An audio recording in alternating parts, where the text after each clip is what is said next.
यशायाह अध्याय 8। यशायाह अध्याय 8।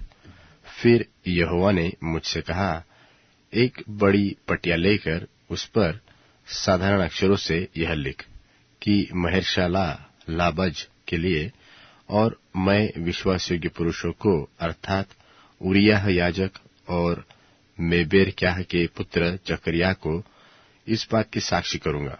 और मैं अपनी पत्नी के पास गया और वह गर्भवती हुई और उसके पुत्र उत्पन्न हुआ।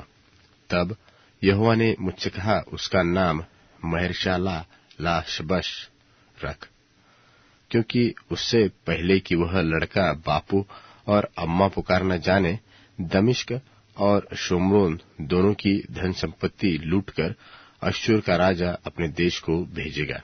फिर यहोवा ने मुझसे दूसरी बार कहा कि लोग शिलोह के धीरे धीरे बहने वाले सोते को निकम्मा जानते हैं और रसीन के और रमल्याह के पुत्र के संग एका करके आनंद करते हैं। इस कारण सुन, प्रभु उन पर उस प्रबल और गहरे महानद को अर्थात अश्शूर के राजा को उसके सारे प्रताप के साथ चढ़ा लाएगा। वह अपने सब नालों को भर देगा और अपने सारे कड़ाड़ों से छलक कर बहेगा, और वह यहूदा पर भी चढ़ाएगा और बढ़ते बढ़ते वह उस पर चलेगा और गले तक पहुंचेगा।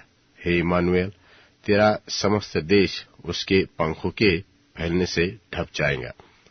हे लोगों, हल्ला करो तो करो, परंतु तुम्हारा सत्यानाश हो जाएगा। हे पृथ्वी के दूर दूर देश के सब लोगों, कान लगाकर सुनो। अपनी अपनी कमर कसो तो कसो, परंतु तुम्हारे टुकड़े टुकड़े किए जाएंगे। अपनी कमर कसो तो कसो, परंतु तुम्हारा सत्यानाश हो जाएगा। तुम युक्ति करो तो करो, परंतु वह निष्फल हो जाएगी। तुम कुछ भी कहो तो कहो, परंतु तुम्हारा कहा हुआ ठहरेगा नहीं, क्योंकि परमेश्वर हमारे संग है। क्योंकि यहोवा दृढ़ता के साथ मुझसे बोला और इन लोगों की सी चाल चलने से मुझे मना किया और कहा कि जिस किसी बात को यह लोग राजद्रोह की गोष्ठी कहे, उसको तुम राजद्रोह की गोष्ठी न कहना, और जिस बात से वे डरते हैं उससे तुम न डरना और न भय खाना। सेनाओं के यहोवा ही को पवित्र जानना और उसी का डर मानना और उसी का भय रखना, और वह आराधनालय होगा, परंतु इस्राएल के दोनों घरानों के लिए ठोकर का पत्थर और ठेस की चट्टान, और यरूशलेम के निवासियों के लिए फंदा और जाल होगा। और उनमें से बहुत से लोग ठोकर खाएंगे और गिरेंगे और चकनाचूर होंगे और फंदे से फंसेंगे और पकड़े जाएंगे।